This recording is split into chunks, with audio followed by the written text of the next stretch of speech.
6. This is NBC Nightly News with Tom Brokaw in Jerusalem and Roger Mudd in Washington. Good evening. Wall Street rejoiced today in the continuing drop in the interest rates, and it did so with the busiest day in its history. When the closing bell sounded at the New York Stock Exchange, the scene looked like a graduation at the Naval Academy. The volume broke the old record from January 1981. Almost 133 million shares changed hands today, and the Dow Jones average stood at 829.43, down 1.81 from yesterday.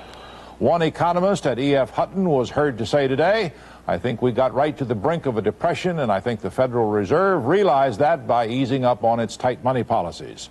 For more on today's market story, here is NBC business correspondent Mike Jensen. Wall Street has never seen anything even approaching it. Not only was it record volume, it was 43% higher than anything the New York Stock Exchange had ever seen before. An explosion of trading. It's a dramatic stampede of people into the stock market. The most dramatic stampede in the history of the stock market. Prices were on a roller coaster. After the market opened at 10 a.m., the Dow Jones average shot up 18 points in the first hour of trading. Then it dipped a bit to plus 12. By mid-afternoon, it was back up to 18. Then it plummeted, closing at minus 1.81. The Wall Street explosion had echoes all over the world. In London, where in late trading, people sold out while they were still ahead, as they did in New York. Also in Australia, Tokyo, Hong Kong. Investors stampeding, not wanting to miss their chance. But New York led the way. It was a day so frantic that some brokers had time for only a hot dog. Amid the frenzy, there was some careful calculation and a lot of confusion. The rally was triggered by falling interest rates, but those same rates were caused partly in anticipation of a very sluggish economy. That's bad for Wall Street. So are big federal deficits. And some Wall Street experts think the deficit will grow if the current tax bill in Washington doesn't go through. We think that if the tax bill fails, there will be a shakeout in the bond market and the stock market. For the last 2 days, the stock market has been dominated by the big boys, the insurance companies, the banks, the pension funds. Tomorrow, the small investors are expected to move in. But the cynics on Wall Street say that when the small investor gets in, the rally's already over. Mike Jensen, NBC News, New York. More of the big banks cut their prime lending rate from 14.5% to 14% today. Among them, Chase Manhattan, Morgan Guaranty, manufacturers Hanover, Irving Trust, and First National of Chicago. The prime is now at its lowest level in almost 22 months. The Commerce Department reported today that Americans' personal income jumped a full percentage point in July. The increase, said the government, was from higher Social Security payments and from the second phase of the Reagan tax cut. But now what the president is working on is a tax increase, and tomorrow the House has scheduled its crucial vote on the $98 billion bill. Judy Woodruff reports from the White House on the final blitz. The White House went all out to create a sense of momentum, climaxing late today with a staged unity rally in the Rose Garden, featuring congressional leaders from both parties and starring the president. We're all Americans. We all want to get the American economy moving. We all realize that to achieve this, we must cut federal deficits to bring down interest rates and create jobs. Aiming to leave the impression there's widespread support for the bill, the White House first released a telegram in favor from 20 labor leaders and later escorted business leaders before the TV cameras to say the economy will be in even bigger trouble if the bill is defeated. If that takes place, I think the investor confidence you've seen in the stock market during the last day or two will be thwarted. As members of Congress arrived at the White House, aides here acknowledged they were exaggerating the risks of a loss, but defended it as necessary to bring in the last wavering votes. House GOP leader Michael, however, said he's already certain of victory. I know we're going to win. Some new support came from conservative Southern Democrats known as boll weevils, who held their noses and jumped aboard. Nobody's overjoyed about raising taxes. None of my constituents are saying, vote to raise my taxes, but none of them are saying, vote to give us a $200 billion deficit either. To fend off an 11th-hour case of jitters among moderate and liberal Democrats, the president sent a letter to all House members pleading for support. Even longtime Democratic foes of the president, like Ways and Means Chairman Rostenkowski, put aside partisan politics to lobby fellow liberals. White House officials say they'll win, but Democrats are making sure it's at a high price. The president squarely identified with a tax increase 1 year after he championed tax cuts. Judy Woodruff, NBC News at the White House. And the Congress today completed action on the budget reconciliation bill, which is a package of almost $14 billion in spending cuts through 1985. The House vote this morning was 243 to 176. The Senate vote this afternoon was 67 to 32. Nightly News will continue in a moment with Tom Brokaw's reports from the Middle East.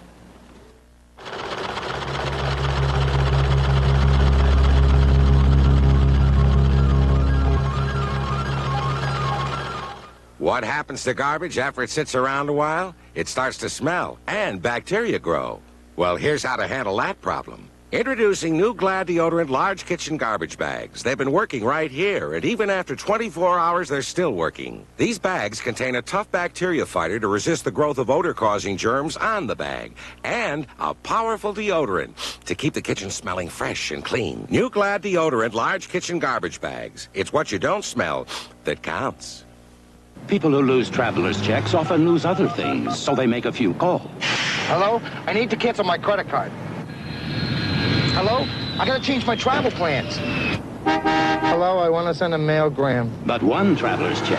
Hello, American Express. Has 5 special services to help do all that with one call. So you spend less time straightening out your vacation. Thanks. And more time enjoying it.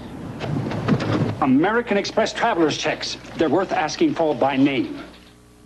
You can't let a simple headache interfere with the joy of life, get in the way of your day. The joys of this world belong to the fighters. Let Anacin help you fight headache pain and win.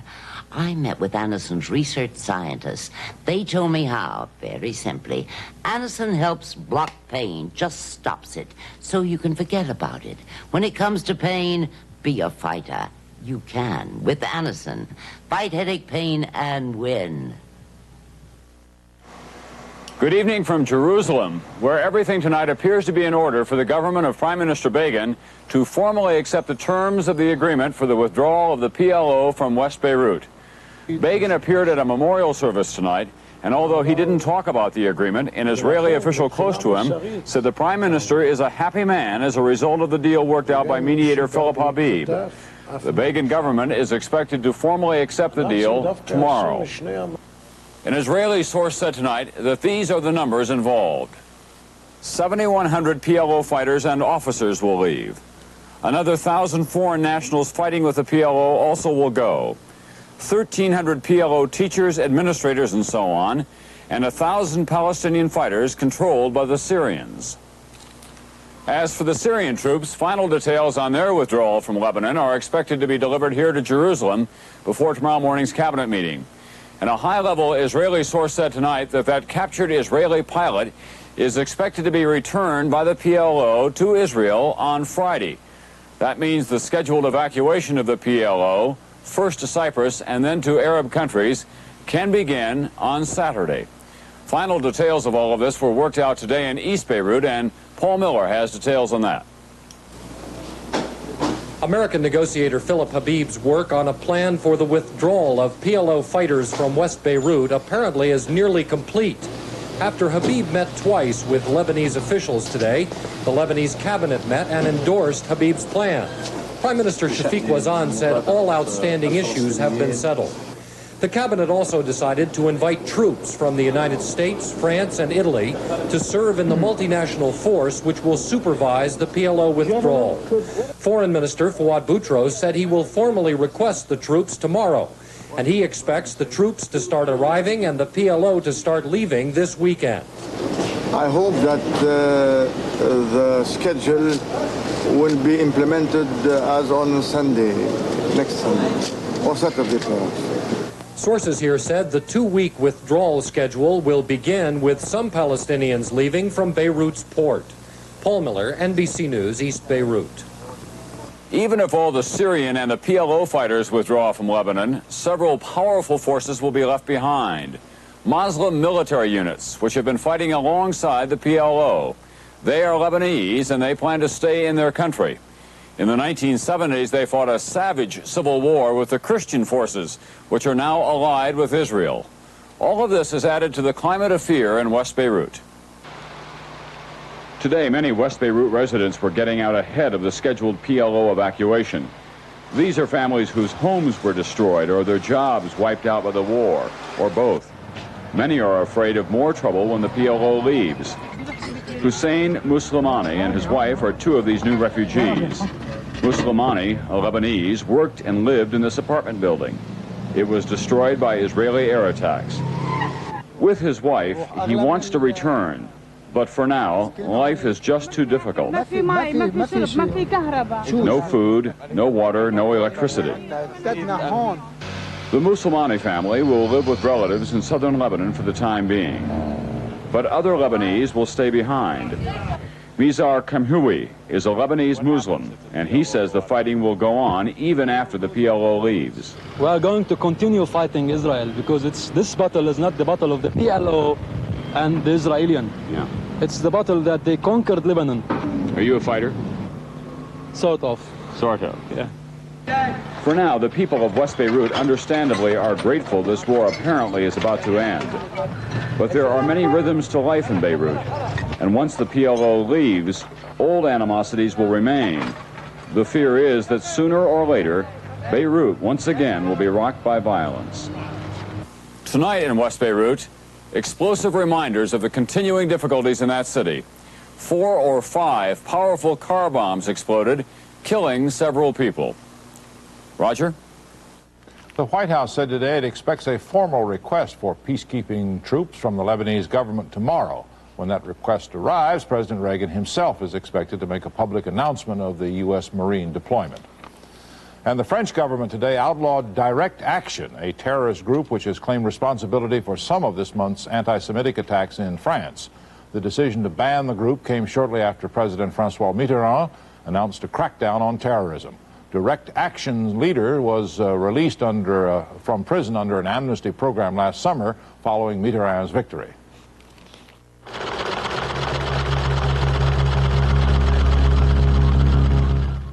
Tonight's your anniversary. That it is. I see you're taking the Buick Skylark. Indeed. Very appropriate, rich styling, elegant interior. Nothing but the best. The Skylark seems to set a certain tone for the occasion. Undoubtedly.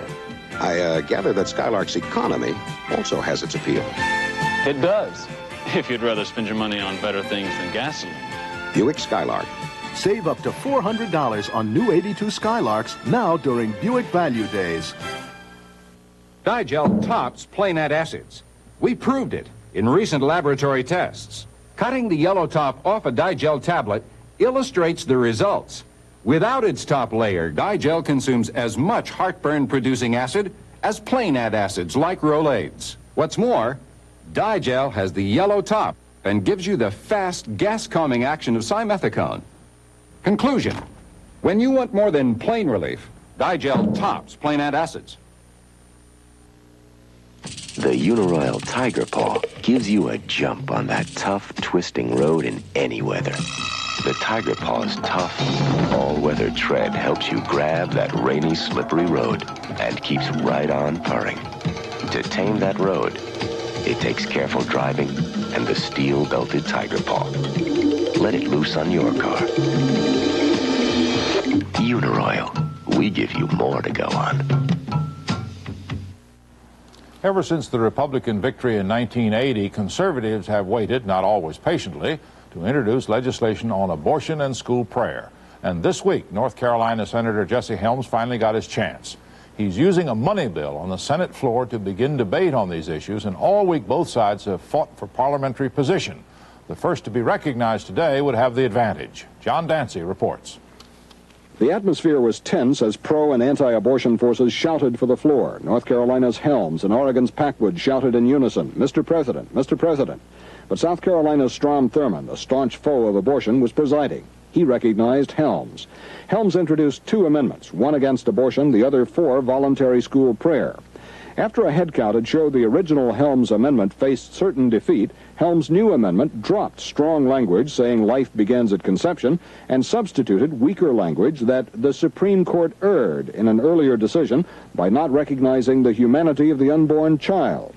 The school prayer amendment would remove the Supreme Court's jurisdiction to rule on state and local school prayer regulations. Weicker of Connecticut took the floor. The essence of what we have here is a court-stripping amendment. The issue is whether or not Congress can, by statute, overturn the Constitution of the United States. Helms' opponents claim that is the issue now, not abortion, not school prayer. If we can take away from the courts the right to hear cases involving freedom of religion, then there's nothing that we can't take away from the courts. Freedom of speech, freedom of press, self-incrimination. Packwood and the others think Helms has made a fundamental mistake. While a number of senators might be willing to vote against abortion and for school prayer, far fewer are willing to get involved in a test of wills with another branch of government. Weicker says flatly that the social issues are dead for this session of Congress. John Dancy, NBC News at the Capitol. The FBI is investigating the disappearance of a doctor and his wife who run an abortion clinic in Granite City, Illinois. The couple has been missing for 6 days and may have been kidnapped by anti-abortion religious group. Roger O'Neill reports. The owner of the Hope Clinic for Women, an abortion clinic in southern Illinois near St. Louis, was last seen 6 days ago. A group calling itself the Army of God says it kidnapped Dr. Hector Zavalas and his wife Rosalie Jean from their home in Edwardsville Thursday night. When police went to the home, the couple's 2 expensive cars were still there, the television set on, and nothing apparently was missing.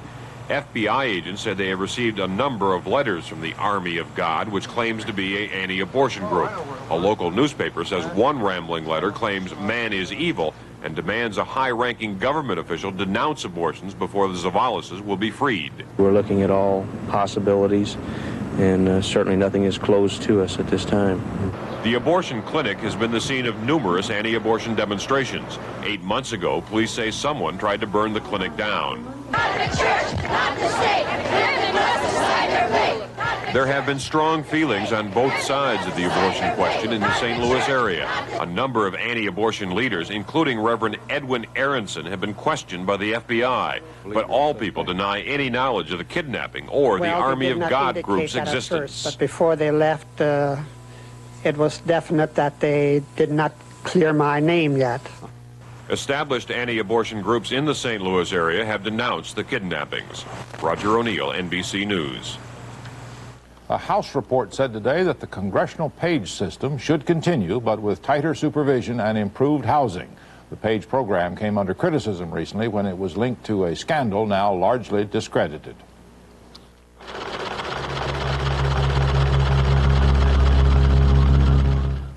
Before you buy a new mattress, you should know the score. There are 432 coils in this Sealy, 405 in this Serta, but you get 990 coils in this Beauty Rest mattress by Simmons. These exclusive Beauty Rest coils work independently to make firm feel comfortable. Look into Beauty Rest. It outscores Sealy or Serta by more than 2 to 1. There's just no rest like a Beauty Rest by Simmons. When my mom came from Kansas to see her new grandchild, we were so proud. But that night... Lynn, with all the travel, I'm sort of constipated. And I forgot to pack our family friend. Ta-da! X-Lax. I knew you'd have it. Like mother, like daughter. Families that grew up with X-Lax like to stay with it. It's easy to take and works so gently overnight. In this house, it's always X-Lax. Same as at home. Chocolated X-Lax. Make it your family friend.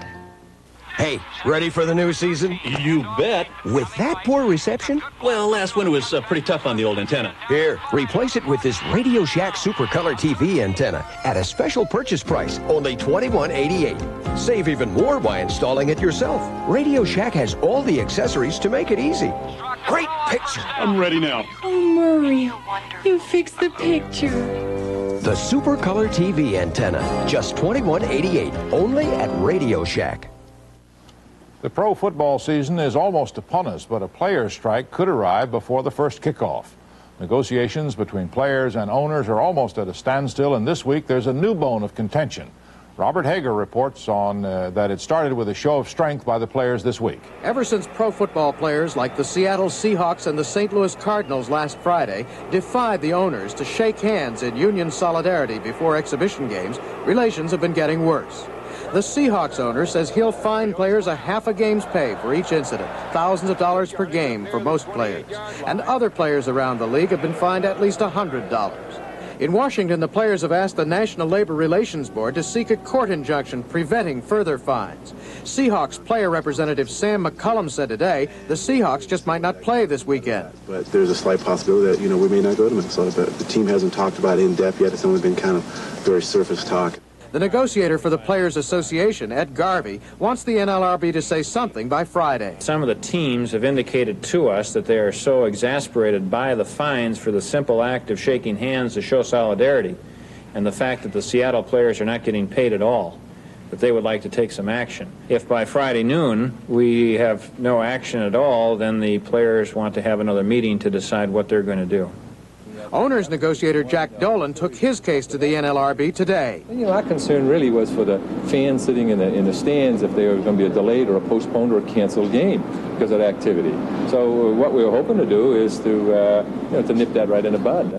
But the Players Association announced today that if there is a strike, it's signed a deal with a cable TV operation to try to form 6 all-star teams and play an 18-game unofficial NFL season this fall.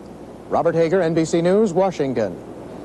Continuing along Route 30, Douglas Kiker wound up today not in a big league city where salaries are in the 6 figures, but in Clinton, Iowa, where the baseball players average $200 a week and where their professional careers are just beginning.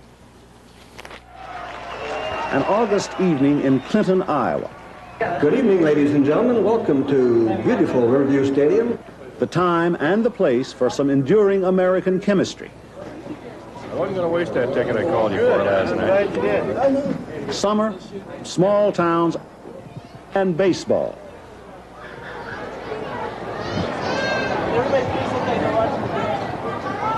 It's a long way up to the major leagues from here.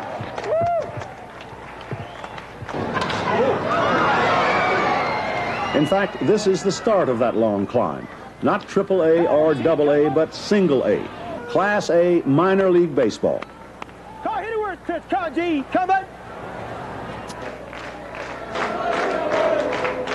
It's not just the baseball the fans turn out for. They come to see their boys, kids in their late teens and early 20s from all over the country, whom the people of Clinton take into their homes and into their hearts. The giants of Clinton, the heroes of the town. Anything that happens to them happens to me. They're close to us, and they're just like a family, you know. This is the last 2 weeks' pictures that I've taken of the Giants. These are the Swenson brothers, and this is the pictures of on the field during the game. Why do you do it? So I have memories. But baseball alone is not enough to fill the seats in a Class A stadium. What's needed is a succession of extra added attractions. Happy birthday to you. All right, happy birthday, Stephanie. The gimmicks are climaxed by this. 1,000 $1 bills are spread over the pitcher's mound, unleashing the dash for cash.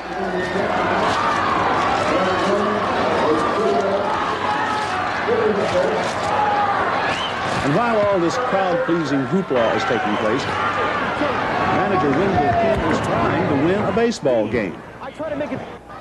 So the young men play hard, fighting for their chance to make it to the big leagues. Only a handful will make it up the ladder to the majors, but all of them have their dreams. Winning the World Series, getting that ring to put on your finger. Everybody dreams of being up there. I wouldn't mind starting for the Angels at shortstop, Anaheim. It's baseball, and it's baseball that's fun to watch. But it's more than that. It's also a sort of community fair. Most of all, it is small-town America enjoying itself on an August evening. Douglas Kiker, NBC News, along Route 30 in Clinton, Iowa.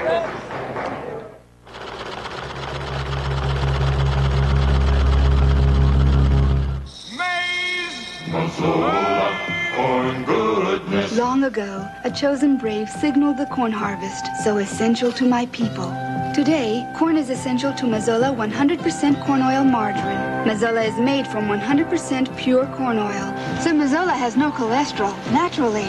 And a flavor that's pure, fresh, and delicious, naturally. Taste the golden goodness of Mazola 100% corn oil margarine. Mazola, corn goodness.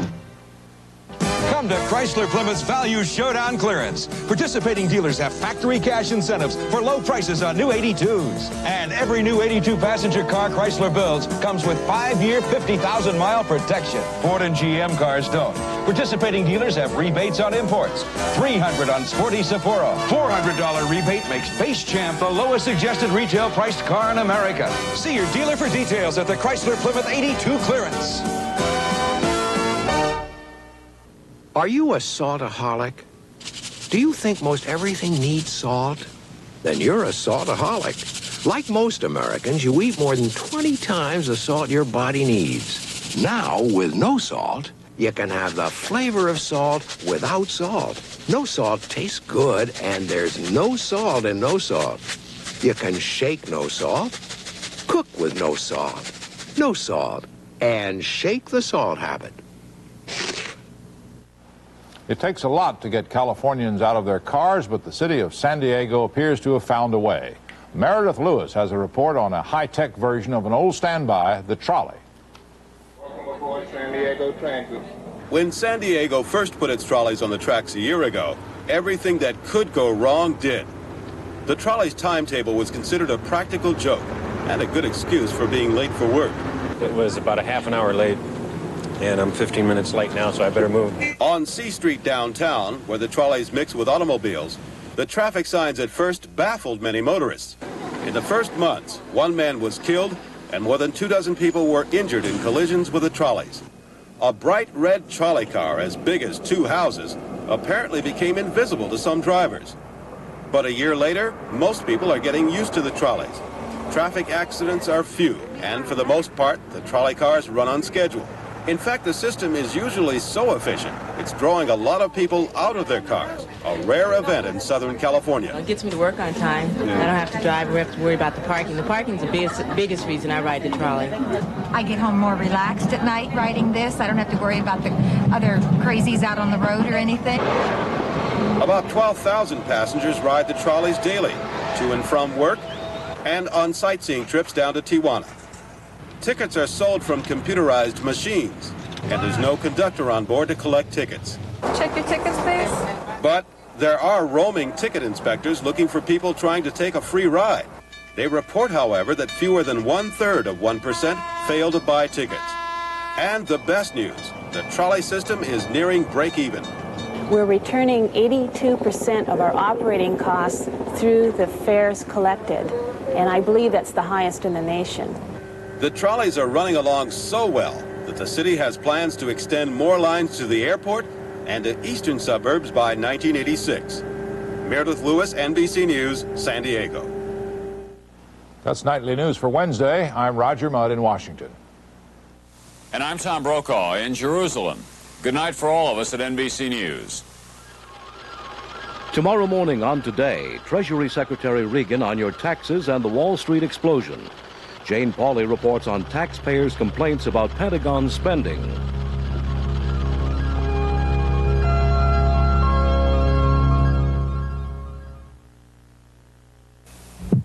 She's dead, man.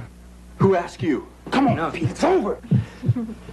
This is good. When a patient is missing and you don't notify security, I thought I could handle it. it's a very stupid way for a little boy to die.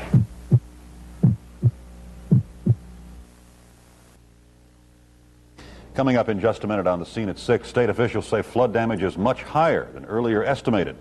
And Governor Alexander surveys flood-ravaged southeastern Tennessee, where floodwaters have killed 3 people. Also in the news tonight, Metro officials are unhappy about a lack of progress in convention center planning. And what kind of people turned out for the Cumberland Plateau Birthday Bash? We'll find out in part 3 of Alan Nelson's series on the huge weekend country concert. These stories and more news coming up on The Scene at 6.